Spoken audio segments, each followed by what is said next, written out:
Hello friends, हमारी daily current affairs lecture series में आप सभी लोग का एक बार फिर से स्वागत है। अगर आप इनमें से किसी भी एग्ज़ाम की प्रिपरेशन कर रहे हैं तो आप हमारे daily current affairs lecture series को ज्वाइन कर सकते हैं। हम यहाँ पर डेली करंट अफेयर्स के साथ साथ बहुत सा जीके भी कवर करने की कोशिश करते हैं ताकि आपके आने वाले इन सभी एग्ज़ाम के लिए हमारी ये सीरीज़ काफ़ी ज़्यादा बेनिफिशियल हो।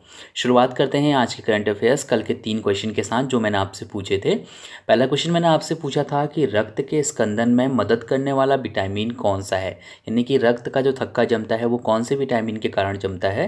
तो इसका सही आंसर ऑप्शन डी वाला था, यानी कि विटामिन के।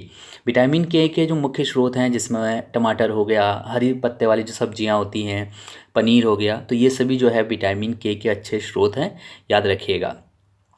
क्वेश्चन नंबर सेकंड था आपके लिए कि दक्षिण ध्रुव की खोज किसने की। एग्जाम में कई बार ये पूछा जाता है। तो दक्षिण ध्रुव की खोज की थी एमंडसन ने। और यहाँ पर से याद रखिएगा कि अगर आपसे पूछा जाता है कि उत्तरी ध्रुव की खोज किसने की थी, तो उत्तरी ध्रुव की खोज रॉबर्ट पियरे ने की थी।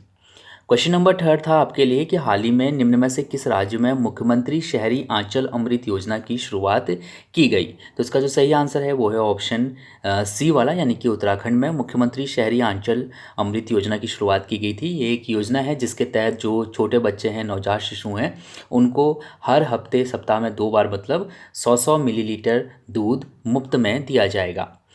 अब बात करते हैं आज की करंट अफेयर्स। पहला क्वेश्चन है कि निम्नलिखित में से कहां पर 3 लाख से अधिक कपड़ों के कलेक्शन का गिनीज वर्ल्ड रिकॉर्ड बना है। या फिर ये क्वेश्चन आपसे ऐसे पूछा जा सकता है कि अभी हाल ही में किस राज्य में 3 लाख से अधिक कपड़े जो है दान में मिले और इस तरीके से इस राज्य का नाम Guinness book of world record में दर्ज हो गया। इस तरीके से ये क्वेश्चन ये पूछा जा सकता है। तो यहाँ पर ये जो क्वेश्चन है उसके हिसाब से इसका जो सही आंसर है वो है उदयपुर में 3 लाख से अधिक कपड़ों के कलेक्शन का गिनीज वर्ल्ड रिकॉर्ड बनाया गया है। ये कपड़े ऐसे कपड़े हैं जो कि दान में मिले। बेसिकली जो उदयपुर के पूर्व शाही परिवार के सदस्य हैं लक्ष्यराज सिंह मेवाड़, इन्होंने एक अभियान चलाया था। और वो अभियान ये था कि लोगों से ये कहा गया था कि आप जो कपड़े आप इस्तेमाल नहीं करते उनको दान कर दीजिए। तो करीब 76,000 लोगों ने अपने कपड़े दान किए। 3,29,250 से अधिक कपड़े जो है इस दान के रूप में मिले, जिनको कि बांट भी दिया गया। जो ज़रूरतमंद लोग थे उनको ये सभी कपड़े जो है बांट दिए गए। इस अभियान में 120 से अधिक स्कूलों ने भाग लिया, 15 कॉलेजों ने और लगभग 30 एनजीओ भी इसमें शामिल थे। ठीक है, जिनकी मदद से ये पूरा जो कलेक्शन है वो किया गया। तो याद रखिएगा गिनीज वर्ल्ड रिकॉर्ड में दर्ज हो गया है उदयपुर का नाम। ओके, याद होना चाहिए। उदयपुर राजस्थान में पड़ता है, हम सभी को पता है। तो राजस्थान के बारे में कुछ पॉइंट देख लेते हैं। राजस्थान की राजधानी जयपुर है। राज्यपाल कल्याण सिंह, मुख्यमंत्री अशोक गहलोत, मुख्य न्यायाधीश न्यायमूर्ति प्रदीप नंद्राजोग। और सीटों की बात करते हैं तो विधानसभा के लिए 20 सीटें, राज्यसभा के लिए 10 और लोकसभा के लिए 25 सीटें हैं राजस्थान से। अगर हम मैप में देखेंगे तो यहाँ पर से राजस्थान की सीमा कितने प्रदेशों से लगती है। इधर से देखेंगे तो गुजरात है, इधर से मध्य प्रदेश, इसी तरीके से यहाँ से उत्तर प्रदेश, हरियाणा, पंजाब और ये जो पूरी सीमा है ये पाकिस्तान की सीमा है। ठीक है, तो याद रखिएगा एग्जाम में पूछा जाता है ये पॉइंट। क्वेश्चन नंबर सेकंड आपके लिए है कि हाल ही में जारी केंद्रीय स्वास्थ्य मंत्रालय के आंकड़ों के अनुसार वर्ष 2019 में स्वाइन फ्लू से कितने लोगों की मौत हो गई। तो इसका सही आंसर है ऑप्शन बी वाला, यानी कि 605। केंद्रीय स्वास्थ्य मंत्रालय ने कुछ आंकड़े जारी किए हैं और इस आंकड़ों में बताया गया है कि 10 मार्च 2019 तक देश में 605 लोगों की मौत स्वाइन फ्लू के कारण हो गई है। अगर टोटल कितने केस स्वाइन फ्लू से के आए हैं देश में, तो 19,380 केस जो है सामने आए हैं स्वाइन फ्लू के, जिसमें से 605 लोगों की मौत हो गई है। सबसे ज़्यादा मामले 4,551 राजस्थान में पाए गए हैं और इसमें से 162 लोगों की मौत हुई। ठीक है, 4,551 में से 162 लोगों की मौत हो गई। राजस्थान में सबसे ज़्यादा जो है स्वाइन फ्लू के मामले पाए गए, ध्यान रखिएगा। क्वेश्चन नंबर तीसरा है कि हाल ही में स्टॉकहोम इंटरनेशनल पीस रिसर्च द्वारा जारी रिपोर्ट के अनुसार पिछले 9 साल में भारत को रूसी हथियारों के निर्यात में कितने प्रतिशत की गिरावट दर्ज की गई है। तो इसका सही आंसर है ऑप्शन सी वाला, यानी कि 42%। स्टॉकहोम इंटरनेशनल पीस रिसर्च ने एक रिपोर्ट जारी की है और इस रिपोर्ट में इसने कहा है कि पिछले 9 साल में भारत को जो रूसी हथियार निर्यात किया जाता है उसमें 42% की गिरावट आई है। ये जो रिपोर्ट है ये इंटरनेशनल आर्म्स ट्रांसफ़र 2018 नाम नाम से जारी की गई है। और इसमें एक महत्वपूर्ण पॉइंट जो है वो ये कहा गया है कि 2014-2018 में भारत में जो हथियार निर्यात हुए उसमें 58% हिस्सा जो है रूस का था। यानी कि भारत को जो हथियार निर्यात किए गए हैं उसमें 58% जो है रूस का था 2014 से 2018 तक। लेकिन अगर उससे पहले देखा जाए 2014 से पहले 2009 से 2013 के बीच में अगर देखा जाए तो ये जो ये हिस्सा था ये 76% था। तो यानी कि ये लगातार जो है कहीं ना कहीं रूस की जो भागीदारी है हमारे हथियारों में वो कम होती जा रही है। ठीक है, यहाँ पर से एक और पॉइंट है जो आपको याद रखना है कि वर्ष 2014 से 2018 के मध्य भारत हथियार आयात करने वाले देशों में दूसरे स्थान पे है, पहले स्थान पे सऊदी अरब है, इसमें कहा गया है इस रिपोर्ट में ही। ठीक है, तो सबसे ज़्यादा जो हथियार मंगाए हैं वो सऊदी अरब ने मंगाए हैं और दूसरे नंबर पे जो है वो है भारत। ठीक है, याद रखिएगा। इसके बाद क्वेश्चन नंबर 4 है कि हाल ही में निम्नलिखित में से किसे संयुक्त राष्ट्र की यूनिवर्सिटी ऑफ पीस से डॉक्टरेट की मानद उपाधि प्राप्त हुई है। तो श्री एम वेंकैया नायडू हमारे उपराष्ट्रपति हैं, इनको डॉक्टरेट की मानद उपाधि से सम्मानित किया गया है यूनिवर्सिटी ऑफ पीस के द्वारा। ठीक है, बेसिकली इनका काफ़ी महत्वपूर्ण योगदान रहा है वेंकैया नायडू जी का हमारे कानून व्यवस्था को संभालने में, लोकतंत्र और सतत विकास के लिए इन्होंने काफ़ी ज़्यादा काम किए, जिसके लिए इनको ये डॉक्टर ऑफ फिलॉसफी की मानद उपाधि दी गई है। ठीक है, तो आपको ये चीज़ यहाँ से ध्यान होनी चाहिए। क्वेश्चन नंबर 5 है कि निम्नलिखित में से किसने 7 महीने के रिकॉर्ड समय में पावर सब स्टेशन पूरा करके अपना नाम Limca book of national records और एशिया बुक ऑफ रिकॉर्ड्स में दर्ज कर लिया है।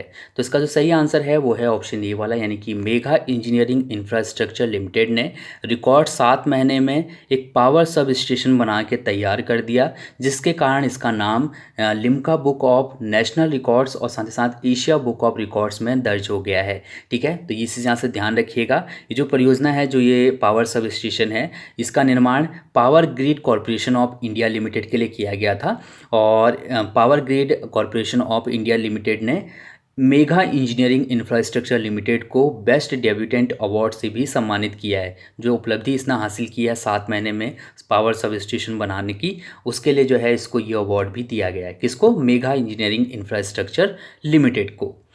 क्वेश्चन नंबर 6 है कि हाल ही में सी लालसवता किस राज्य के पहले लोकायुक्त नियुक्त हुए हैं। तो इसका सही आंसर है ऑप्शन सी वाला, यानी कि मिजोरम। सी लालसवता मिजोरम के पहले लोकायुक्त नियुक्त हुए हैं, या फिर कह सकते हैं लोकायुक्त अध्यक्ष नियुक्त हुए हैं, जो भी आपको सही लगे। ठीक है, याद रखिएगा मिजोरम के ये पहले लोकायुक्त हैं। बिहार कैडर के 1981 बैच के IAS अधिकारी हैं, ये रिटायर हो गए थे और इनको जो है अब नियुक्त किया गया है लोकायुक्त। ये पहले लोकायुक्त हैं मिजोरम के, आपको पता होना चाहिए। इसके बाद क्वेश्चन नंबर 7 है हमारा कि 11 मार्च को DRDO ने निम्नलिखित में से किस मिसाइल का सफल परीक्षण किया। तो इसका सही आंसर ऑप्शन ए वाला है, यानी कि पिनाका मिसाइल का सफल परीक्षण किया 11 मार्च को DRDO ने। तो इसी से यहाँ से ध्यान रखिएगा, इसका जो परीक्षण है वो पोखरण फायरिंग रेंज से किया गया। ये जो मिसाइल है ये पहली बार जो है इसमें एडवांस नेविगेशन और कंट्रोल सिस्टम का प्रयोग किया गया है। अपने जो भी इसको लक्ष्य दिया जाएगा उसको बिल्कुल सटीक तरीके से जो है भेज सकती है ये मिसाइल। काफ़ी कह सकते हैं इसको आधुनिक बनाया गया है और ये तीसरा वर्जन है इसका। इससे पहले जो 2 वर्जन थे उनकी मारक क्षमता 40 और 75 किलोमीटर थी और इसको जो है अपग्रेड किया गया है 90 से 120 किलोमीटर जो है इसकी मारक क्षमता है। जो ट्रायल किया गया था वो 90 किलोमीटर में ही किया गया था, तो 90 किलोमीटर में जो मारक क्षमता थी इसकी बहुत ही ज़्यादा सटीक थी। ठीक है, तो इसी का परीक्षण किया गया 11 मार्च को। ये देखिए, ये आप यहाँ पर से देख पा रहे होंगे, ये है पिनाका मिसाइल जिसका सफल परीक्षण किया गया है। क्वेश्चन नंबर 8 है कि हाल ही में सिरसी सुपारी को GI टैग दिया गया। इस सुपारी का संबंध कहाँ से है? कहाँ की सुपारी है ये सिरसी सुपारी? तो इसका सही आंसर ऑप्शन सी वाला है, यानी कि कर्नाटक।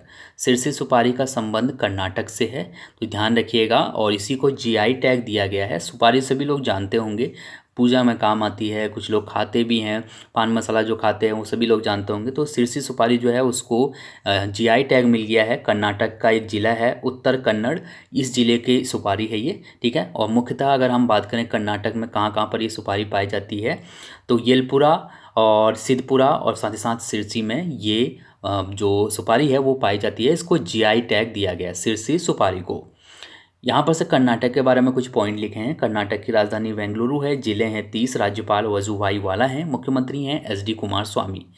विधानमंडल में अगर बात करते हैं सीटों की, तो विधान परिषद के लिए 75 सीटें हैं, विधानसभा के लिए 225 सीटें, संसद के लिए अगर बात करेंगे तो राज्यसभा के लिए 12 सीटें और लोकसभा के लिए 28 सीटें हैं। कर्नाटक से अगर हम मैप में देखेंगे तो कौन कौन सी सीमा कर्नाटक की सीमा को स्पर्श कर रही है, तो केरल की सीमा कर्नाटक से लगी हुई है, तमिलनाडु की लगी है, आंध्र प्रदेश की, तेलंगाना की, महाराष्ट्र की और साथ में गोवा की।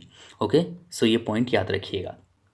क्वेश्चन नंबर 9 है कि निम्नलिखित में से कौन 1000 सेंचुरी ब्रेक लगाने वाले पहले स्नूकर खिलाड़ी बन गए हैं, तो इसका सही आंसर है ऑप्शन बी वाला, यानी कि रॉनी ओ सुलिवन पहले स्नूकर खिलाड़ी बन गए हैं जिन्होंने कि 1000 सेंचुरी लगाई हो।